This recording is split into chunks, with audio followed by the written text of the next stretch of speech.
The Democratic Congressman from Illinois, Krishnamoorthi. He's a member of that committee. Congressman, good to see you again. Thank you for being with us.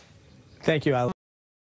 Okay, there's so many weird aspects to this, but one of the more important ones is that there's an allegation from these whistleblowers that Michael Flynn might have been involved in this thing, and Tom Barrack might have been involved in this thing, and that Michael Flynn's involvement in this might have actually been for personal gain, which is a story we've heard before. Yeah, surprise, surprise. Michael Flynn was working for a company that stood to gain billions of dollars if this transfer of sensitive nuclear technology occurred with Saudi Arabia.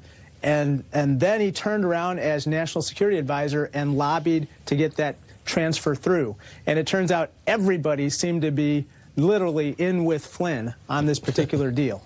So there's that, and that's alarming, and that's worrisome that someone advising the president on national security might be in on it. According to the report, H.R. McMaster comes in and says this doesn't make any sense on a lot of levels. We've got to stop doing this. But there still seems to be uncertainty as to whether the White House is still considering this transfer of information to Saudi Arabia, which also seems strange. Our enduring love affair with Saudi Arabia, despite evidence that suggests that perhaps it should be more of a casual friendship.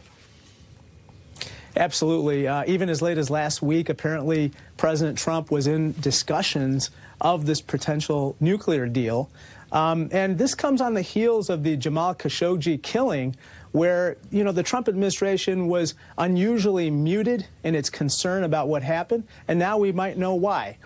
Even as they were hashing out an agreement with the Saudis, they didn't want this Khashoggi murder to get in the way of that.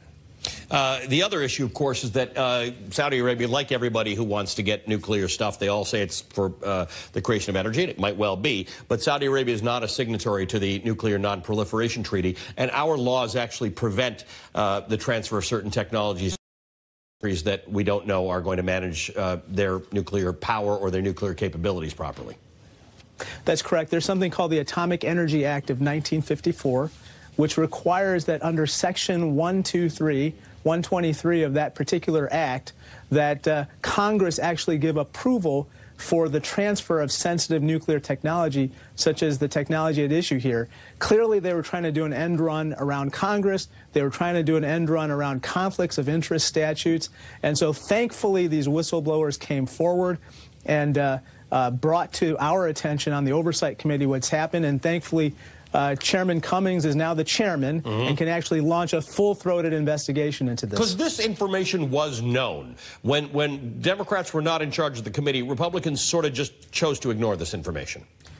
That's exactly right. Chairman Cummings repeatedly, over and over and over again, asked Trey Gowdy and the chairman's staff to pursue this particular issue, but they were blocked every step of the way. I should tell you that the same basically happened on the Intel Committee. Yep. And so here we are. Finally, we're in the majority. We're here to serve as a check and balance on the Trump administration. And so we're going to actually hold them accountable, launch a full-throated investigation here, and make sure that if laws were violated, that the appropriate people are held accountable, and to prevent this from happening again. You know, I buy those novels at the airport, Congressman, and they have plots like this, right, where the National Security Advisor is advising the U.S. to take some policy that's contrary to its national security interests, but might be getting paid on the back end of it. You know, like, this is the stuff I think only exists in airport novels. I didn't know it exists in the real world. Congressman? Yeah, reality imitates fiction here. Yeah. And, you know, on the one hand, we were concerned about the Trump administration acting on behalf of Russian interests,